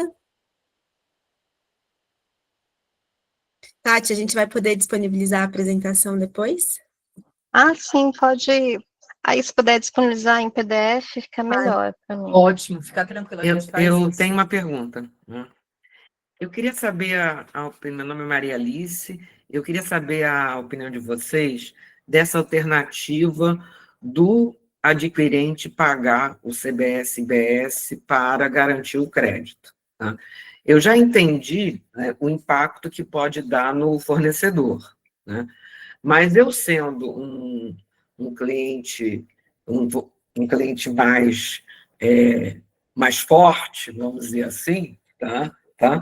Eu posso vir a querer impor isso para os meus fornecedores ou para aqueles fornecedores que, numa avaliação de risco, eu acho que vai ter menos problema. Então, eu faço uma avaliação, quem que está preparado, quem não está preparado, quem não está, né? Ou eu achar que tem uma estrutura menor ou coisa, eu imponho essa condição, tá?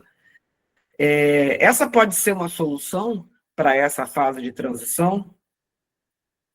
Quer responder, Paula? Se quiser. Maria Alice, eu vou comentar o que eu tenho observado na prática, nas decisões que eu tenho acompanhado do C-Level com relação à avaliação de fornecedores. Com certeza, esse elemento que você trouxe de inserir dentro da política de escolha de qual fornecedor fica e qual sai, está entrando a discussão do compliance do fornecedor com relação à reforma tributária. Mas, mais do que isso, está sendo discutido pela equipe de suprimentos uma reabertura nos processos de negociação do preço de contratação dos fornecedores, a depender do quanto eles estão dispostos ou não para migrar para não cumulatividade cheia, para dar direito ao crédito de 100% para quem compra, ou não. Então, supondo que eles digam, não vou migrar, não tenho caixa, e o split payment não seja uma possibilidade, estão sendo abertas as mesas de negociação com os fornecedores, para eles, então, darem um desconto em dinheiro dentro da precificação deles, para compensar esse problema do delta, do crédito. Na prática, está acontecendo isso, tenho visto bastante, tá? Perfeito. Maria Alice, primeiro, eu queria falar do seu óculos, que é muito fashion. Obrigado. E aí... Mas não é fashion, é para enxergar mesmo. Ah, é para enxergar. É que sem ele eu não enxergo nada. Mas, assim, primeiramente, né, assim, se o valor for relevante e eu, adquirente, precisar realmente do crédito, eu vou ter que negociar com o fornecedor. Isso a gente já tem já na cartilha, vai ter que ter negociação.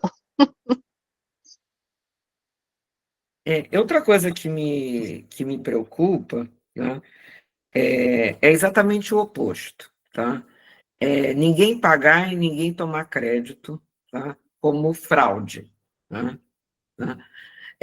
Tá? Eu combino com o meu fornecedor, tá? Que ele vai me emitir a nota e não vai pagar, tá?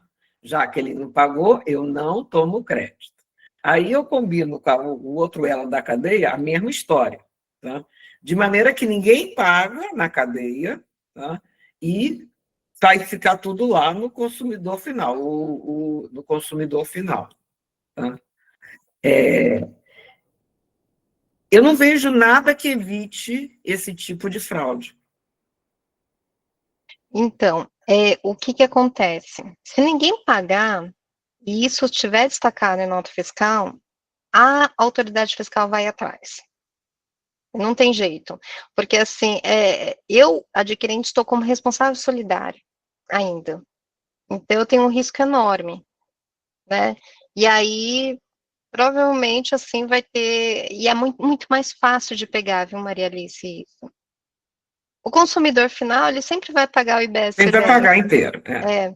Mas, assim, em relação ao contribuinte, o contribuinte é o fornecedor. Ele pode autuar o fornecedor, pode me autuar também, porque eu estou como responsável Ou solidário. seja, se isso foi uma combinação, o cara Não faz dá a operação certo. e some, tá? Sobrou para quem adquiriu. Isso.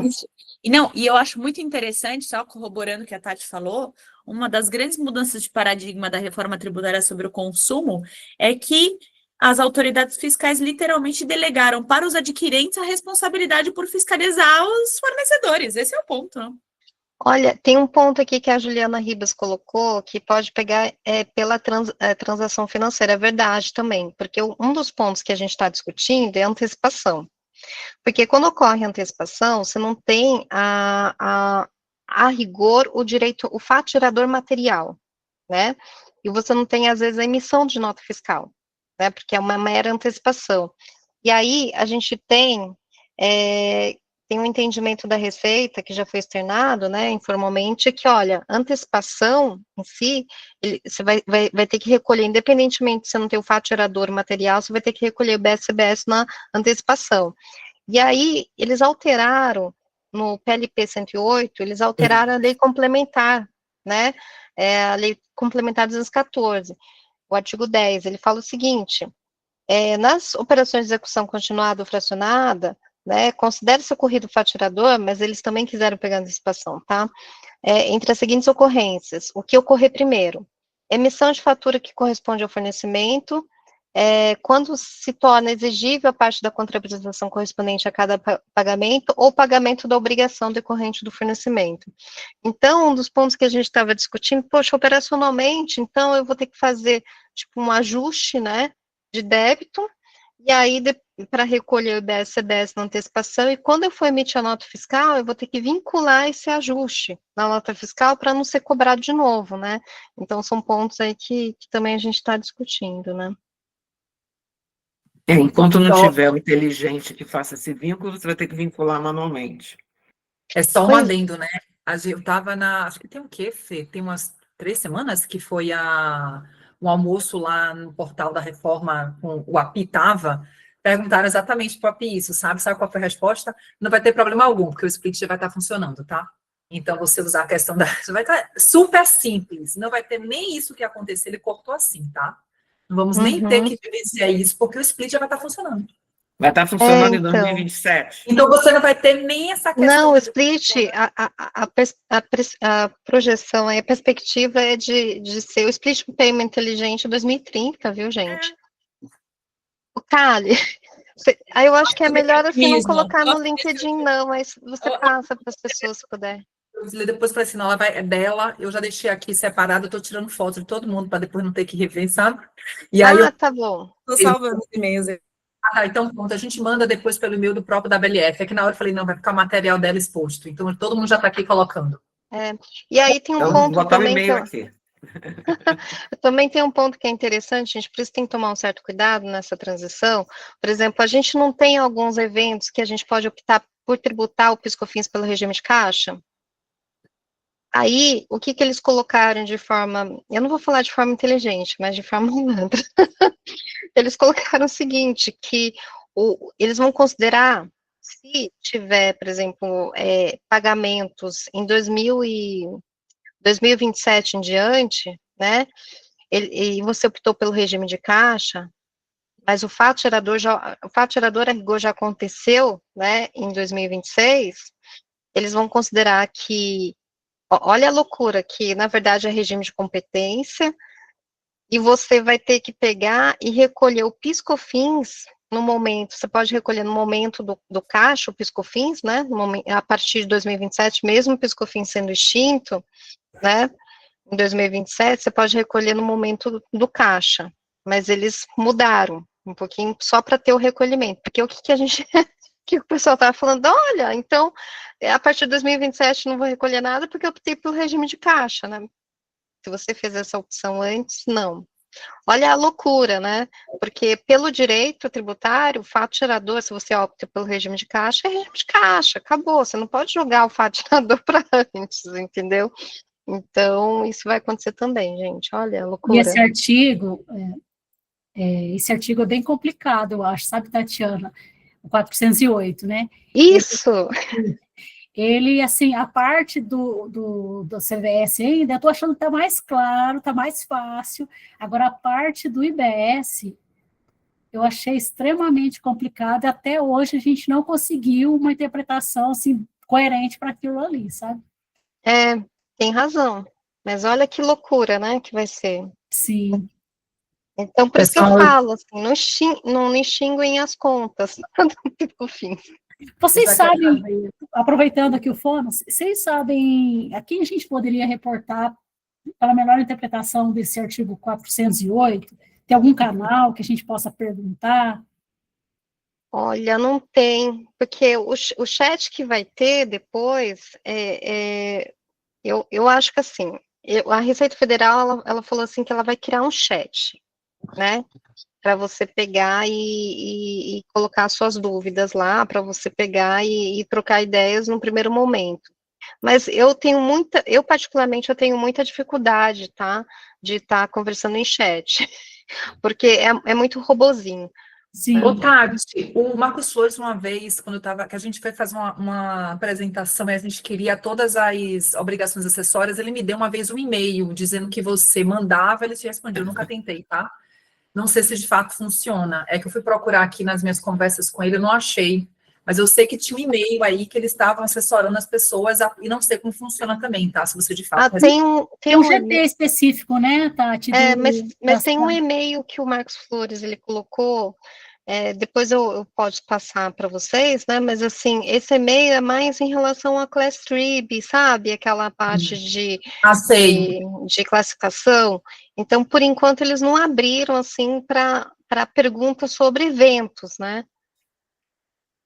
Eu fiquei pensando como ficaria o contábil, o controle desses contratos para fins do IBS lá, sabe?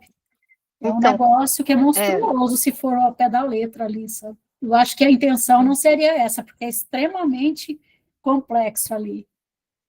Então, aí vocês já sabem que o termo simplificação, né, ele pode não estar, assim, sendo coerente, né? Mas obrigada, pessoal. Obrigada, Tati. Nós vamos precisar de muitos mais eventos como esse para discutir. Sim, obrigada. Elas já estão convidadas para os próximos. Eu agradeço muito a presença de vocês. Infelizmente, eu sei que vocês adoram ficar aqui numa quinta-feira discutindo, né, contabilização e tal, mas as meninas já estão cansadas. Então, infelizmente, junto com a Fê aqui, vamos precisar encerrar. Queria agradecer a vocês duas, viu? Muito obrigada. E a vocês também que ficaram aqui com a gente até o final. Fê, estou passando a palavra para você aí, para você encerrar. Legal, pessoal. Queria agradecer novamente a presença de vocês. Foi, assim, muito, muito legal ouvir as ponderações da Paula e da Tati. Muito obrigada. Antes de encerrar novamente, eu queria convidá-los para o curso da Reforma Tributária para Payments, Fintech e Criptoativos, que é uma iniciativa da WLF com a Trevisan. Será uma ótima oportunidade para a gente aprofundar o tema, trocar com especialistas como o Lória, o Peroba, a Adriana Stamato, a Kali, o Gui, né, que estão aqui comigo para a gente fazer o curso também, e fazer networking com profissionais do setor. Na segunda-feira a gente vai abrir nossas inscrições, e será um prazer ter vocês com a gente. Um super obrigada, Paula e Tati, esse webinar foi incrível, e boa noite a todos. Boa noite, pessoal, muito obrigada. Obrigada. Obrigada, gente. Tchau, tchau. Boa noite, pessoal, obrigada.